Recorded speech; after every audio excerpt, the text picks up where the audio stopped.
Dearest Greg, you're retiring. Good for you. Tough for us.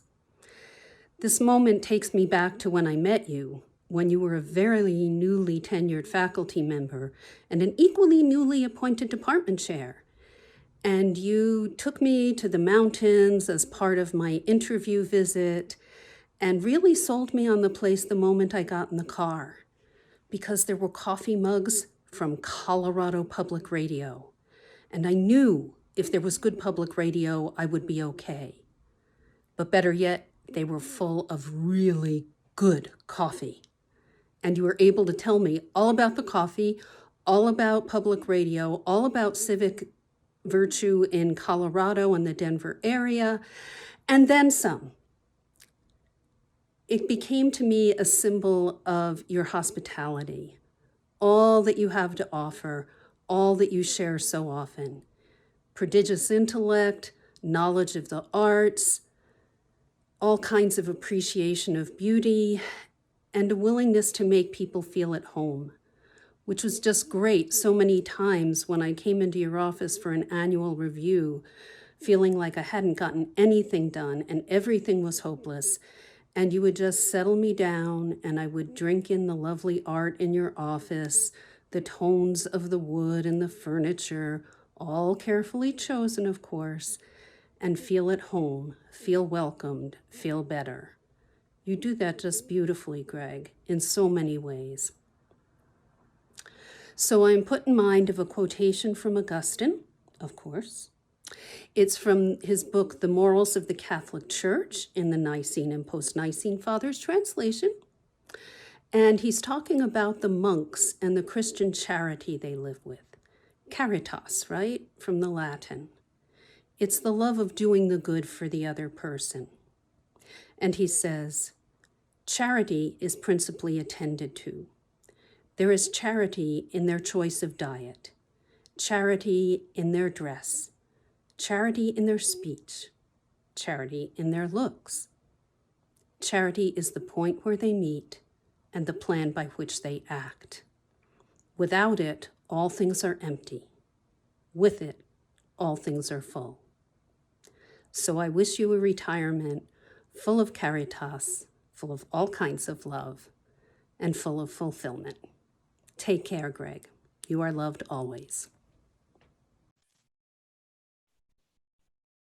Hi, Greg. I struggled with what to say in this video. I wanted to be extemporaneous, and after several bad takes, I thought it would be best to compose something. I'm glad I did, as it allowed me to reflect on and remember all the moments of the 5 years I've known you as a friend, a colleague, and a mentor. From the first moment I arrived at DU 5 years ago, you made me feel welcome. I will never forget the illuminating tour of campus or the amazing dinner at your home when I was a visiting professor. From the first moment of my first interview, when you mentioned growing up in Bloomington, I knew I would fit in here and it would feel like home. That was in large part due to your generosity and inclusiveness. Even without knowing you very long, you wrote letters of support on my behalf. You helped arrange a lecture for me at DU, all of which resulted in me getting a tenure-track job.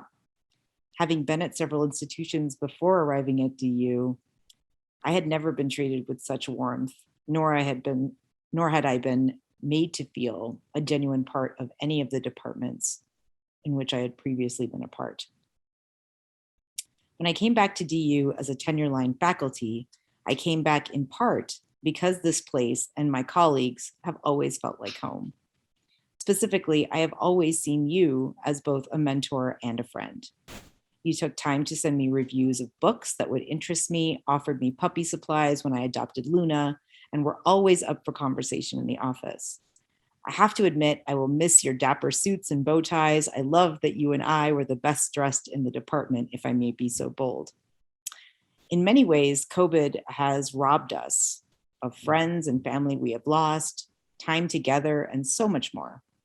I'm really saddened that our last 2 years in the department have been marred by the fact we weren't able to spend much time together outside of department meetings on Zoom. Still, even there, your presence was always refreshingly genuine and always a delight. And frankly, you made me laugh all the time. I will miss seeing you and Maisie in the office, as will Luna. And I think Maisie and Sadie would have really hit it off. It seems so strange to think you won't be there with us. For me, that corner office will always be yours, much like I always still feel Luis's presence in mine. I hope you will continue to visit from time to time and keep us updated on your new endeavors. But most of all, I'm very pleased that you and Donald are going to be able to be together and live together, and you will be doing the things that give you joy. I hope that I will be able to bring the same joy and zest for my scholarship teaching and indeed life for 30 years as you have here at DU, continuing to inspire students and junior faculty like myself. You are and continue to be an inspiration to me, Greg, and I will truly miss you.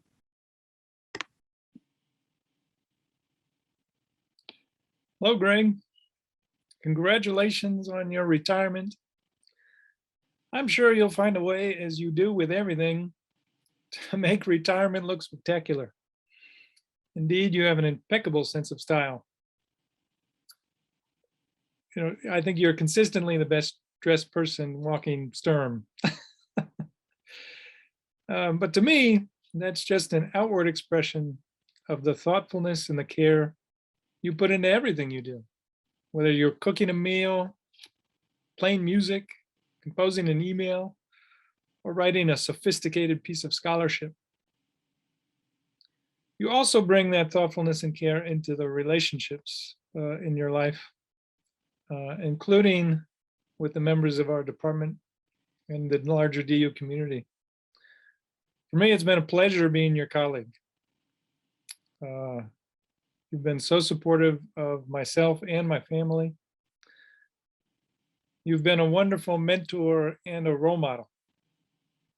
And so I really sincerely wish you joy in your retirement. Keep in touch. Greg, as the creaky but still respirating avatar of institutional memory, not only in this department, but perhaps across the university, I remember your arrival on campus in 1988, during the crazy days when the university was just recovering from the shock of almost sinking financially into an ocean of oblivion. Our department, under the leadership of Will Gravely, had just put itself out front in the rehab process by writing a multi-million-dollar grant at the National Endowment for the Humanities in order to establish a, quote, core curriculum. The idea was to make DU distinctive as a place for parents to send their kids if they wanted an authentic, fully founded, and institutionally integrated core curriculum. What nowadays we call, of course, the common curriculum. The strategy, what seemed like a Hail Mary pass during those desperate days, succeeded beyond anyone's expectations. And DU went within a decade and a half from being the shabbily clothed ne'er-do-well stepsister among its Methodist-rooted sister universities to being a glamorous Cinderella with its copper-top classroom edifices and its breathtaking backdrop of the Rockies and all the recruiting pictures, which, like the one you see here, continue to draw students to our campus and engage them in deep, soul-transforming educational experiences. These educational experiences are intended to prepare them, as our mantra goes, for lifelong learning. Although that kind of enthusiasm and engagement was not what we initially expected when we hired you as the retiring chair, or I should say, in place of the retiring chair, Cecil Franklin, who was at that time simply our Bible professor, you more than rose to the occasion. You became the face of the department efforts to stand out in its broad total makeover and in DU's across-the-board institutional reorganization and revitalization.